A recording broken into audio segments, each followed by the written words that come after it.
the piece that I chose to represent spirituality in the form of a modern object is Ricky Swallow's Come Together, which is a beanbag chair with a skull embedded in the middle of it that looks a lot like this. Right?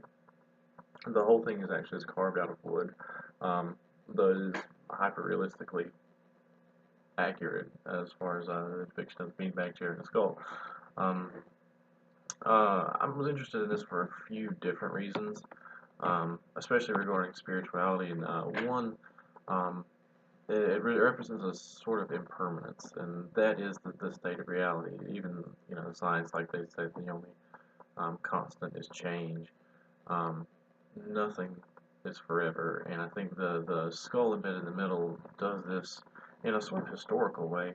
Um, in the During the Renaissance and the 17th century, Vanitas images became really popular, and if you see here, what you'll have is a still life, really well developed still life, full of luxuries,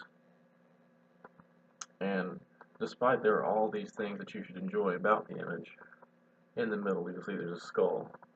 And the skull sort of serves as a reminder that even though there are indulgences and there are things that you should appreciate now, um, you also have responsibilities in the hereafter, and a lot of times those indulgences have to be made up for later. Um, some are a little bit less overt. For example, the Bacchus by Caravaggio serves as a good example of the Vanitas image. There isn't a skull here, but if you notice the bowl of fruit, half of the fruit in the bowl is either rotten or on its way to being rotten. And Caravaggio is sort of presenting you life in its finest form. You've got like an androgynous young lady boy with rosy cheeks and in his prime, with wine. A lot of historians like make a note that to point out the fact that he's toying with the rope that's holding his robe closed. The only thing that is keeping you away from this young boy, and then the fruit at the bottom again is supposed to remind you that